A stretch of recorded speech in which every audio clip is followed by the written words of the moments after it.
Alright, Archos 80G9 8GB 8-inch tablet. About time I do a video where I talk about my overall satisfaction with the device. And if you've seen my last video on the camera, you probably have an idea of where I'm going with this, but I'll start off by talking about the highlights. I'll talk about what I like about it, cool things about it, and then I'll get to the things I don't like about it, and then at the end I'll do a whether I'd recommend it. So let's start it off with the good things.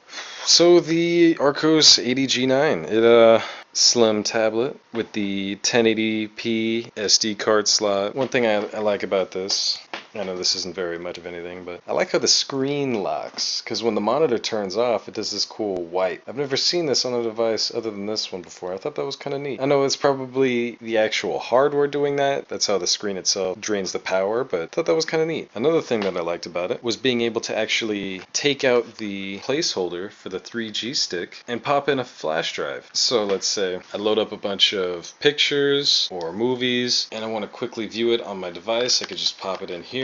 Back to the device, pull up this menu, activate the 3G stick, which essentially just turns on the USB port. And then as we see, it reads the USB device. If I go to the file manager, and then right there we see the USB, and it can read the USB. I can play movies, see pictures, pretty much just extended storage. So if I get like a 64 gig USB stick, I essentially drastically upgrade the storage space on this device. And it's pretty low profile. I'm sure you could cut this and allow it to be able to be closed and have the flash drive in it at the same time. And also you can get some pretty small flash drives. Here's a really tiny 4 gig, and then even smaller than that I have this 8 gig. But I can't really put this one there because it's too small actually. It'd be too hard to actually get out of the Archos.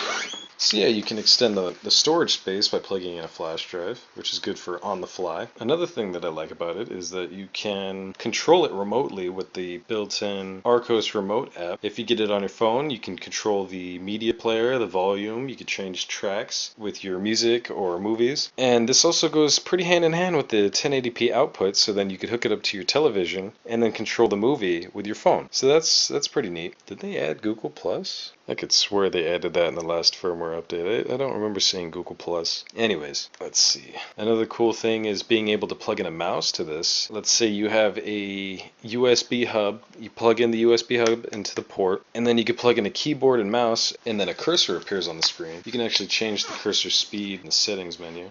I actually only really noticed this because I was flipping through the settings and I saw that you could change pointer speed, which would imply a mouse. And then I tried it and it did work. A tiny blue Android mouse appears and you could control your Android, you could play games, you could do pretty much anything you do with your hand, but with a cursor. I thought that was kind of cool. And this goes pretty well with the fact that it has a full-size USB port in the back, so you don't have to get a converter and use the USB micro, which you could also do, but I mean, you do still have that full-size USB port. Now to the things that I don't like about it. Alright, to start off, this thing has crashed on me 12 times. I actually have a crash log. Let's see, this thing's crashed 12 times, 3 times while in the web browser. They were directly related to the tabbed browsing. One time I had too many tabs, another time I guess one of the tabs was a little too demanding for the browser, and it actually caused the program to freeze. And then the third time, I also had too many tabs open. All 3 of those crashes were just simple program freezing, program closing, reboot the program, all as well. But still, when all of the tabs closed, I lost all of the information. It was just like opening the browser for the first time, and it was a little inconvenient. Let's see, there was one time when I picked up the device, I pressed the lock button, and the device would not wake up. The screen would not turn on, it would not respond, and I actually had to hold down the power button to do a hard reboot. So that was one instance where I had to hold down the power button to actually restart the device.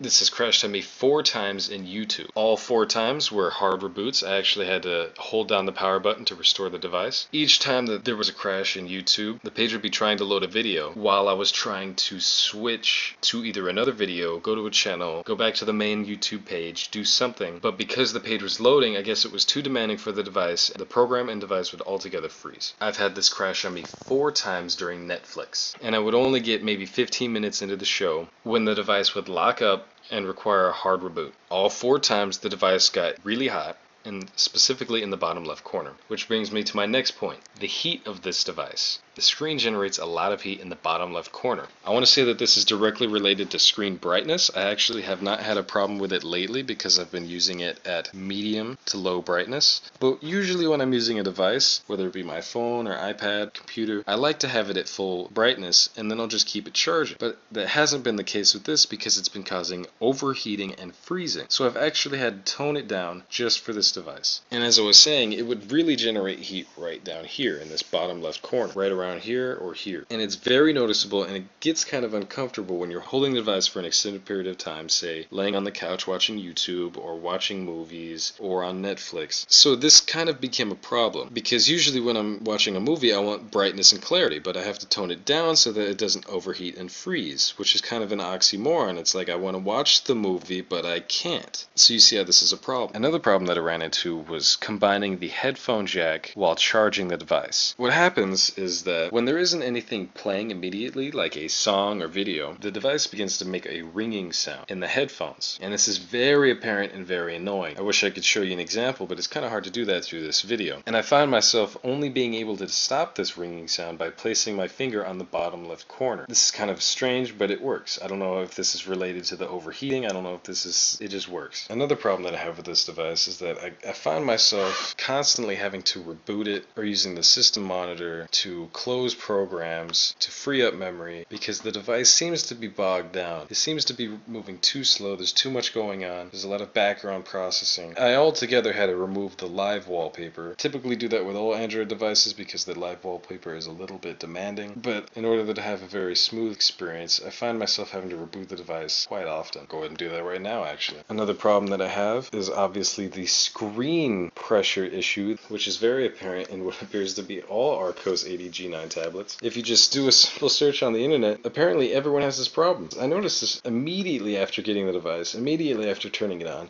barely even picking it up. I came across this screen issue. I mean, I'm just picking it up, and it only happens in that area though. I've seen one issue where a guy had it and it would tear all the way down the screen, but I'm just having it right there. But it's very apparent, very annoying. This actually makes me very cautious being too rough with the device because I feel like I'm going to rip the screen, and all I'm doing is picking it up. It could also be isolated to just the Archos 80G9 8GB series, because I know the 250 is slightly thicker, and I don't know if the 101 has it because it's a larger model, but it is very apparent that the 80G9 has it. And no to the guy who said it was a live wallpaper feature. No. What the heck? Does this look like a feature to you? Or does this look like my screen is about to rip? And because of this, I'm afraid to really do much of anything with this. Like, for say, I have a large jacket with a pretty large inside pocket. This fits perfectly in the pocket. But I'm afraid to put it in my pocket because I'm afraid I'm going to bump into it and rip the screen. Look at that. But anyways, so I mean, you could say that this is really just a rant. I've just had a lot of problems with the device. Not too satisfied with it. Really enjoyed the Android experience. I've really enjoyed Android 3.2. I really like the YouTube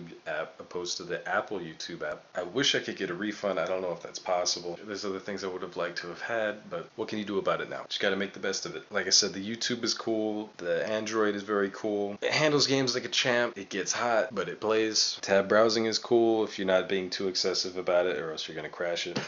You could say that it's an Android flaw. The operating system needs optimization. What doesn't? It is a bargain tablet.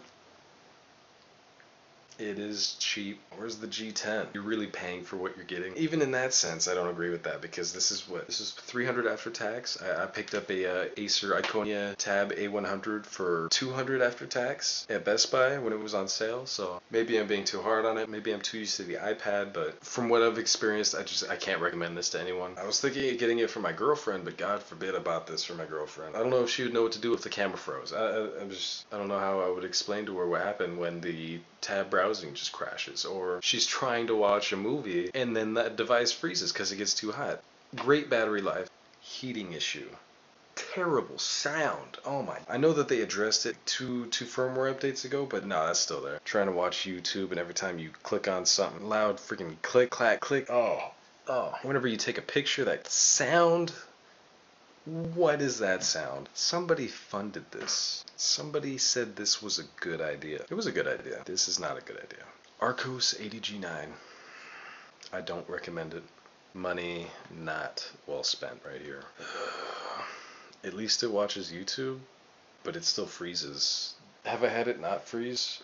The map is cool. GPS, nice large screen. You know what? It's really up to you. I don't know. I'm so done with this thing. Maybe they'll come out with a firmware update that just fixes everything.